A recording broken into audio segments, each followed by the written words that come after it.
Bonjour à toutes, bonjour à tous. Dans cette vidéo, nous allons faire un test pour savoir si on doit mettre un médicament sur le marché. Alors en fait, on va le faire en deux vidéos, ce test. Donc dans cette première vidéo, je fais un test d'égalité des variances. Et dans la deuxième vidéo, je fais le test de comparaison des moyennes lui-même.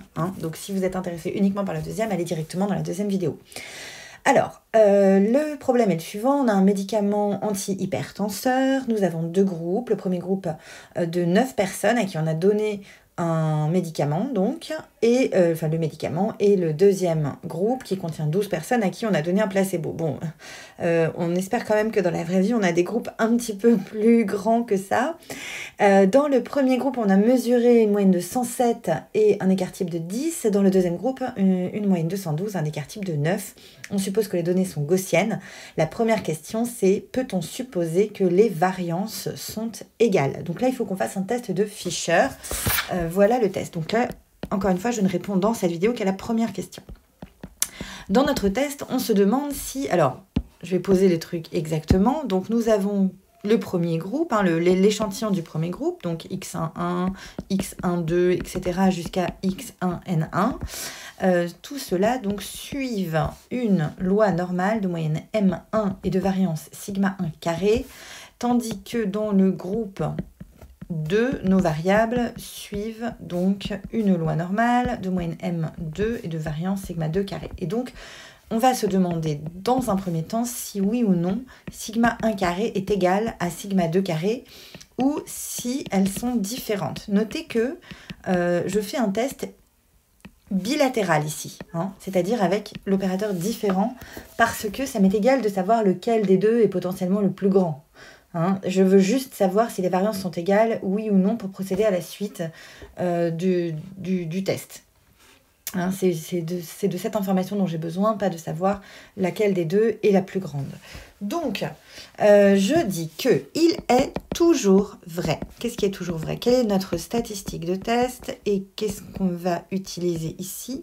Donc, il est toujours vrai que, une statistique de test que je vais appeler F parce qu'elle va suivre une loi de Fisher, que S1 carré divisé par sigma 1 carré, donc ça c'est la variance empirique divisée par la variance théorique et au dénominateur pareil, la variance empirique du groupe 2 divisée par la variance théorique, que cela suit une loi de Fisher de N1-1 et N2-1 degrés de liberté.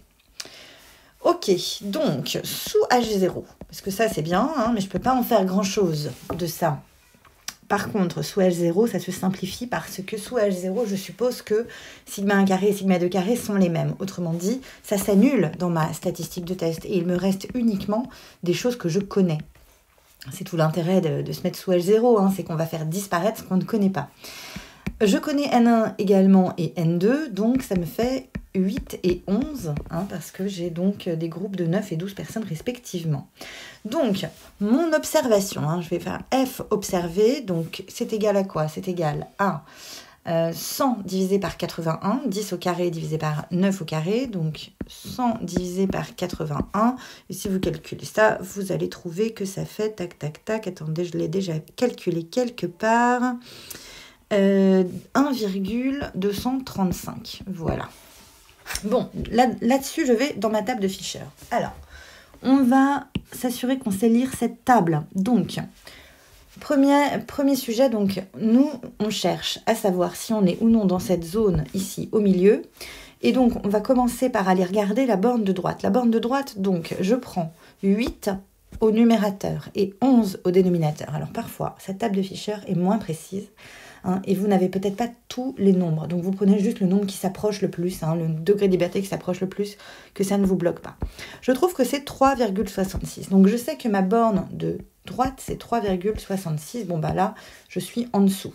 Mais il faut aussi que je calcule la borne de gauche. Pour calculer la borne de gauche, alors, il faut que je prenne l'inverse, non pas de 3,66, comme c'est suggéré un petit peu dans ce dessin, qui n'est pas exactement juste, mais l'inverse de... Alors, je vais prendre une autre couleur, hop, et je vais faire, hop, 11,8. Donc, vous voyez que j'inverse numérateur-dénominateur, en fait, et je prends l'inverse de 4,24. Donc, ça, c'est égal à 1 divisé par 4,24.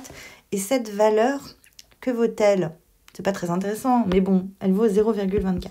Voilà. Donc, à la fin de l'histoire, moi, mes bornes, c'est 0,24 à gauche et à droite, c'est 3,66. Donc là, il se trouve que mon F observé, il est bien entre les deux sans problème. Hein. Ce qui veut dire que je ne peux pas rejeter H0.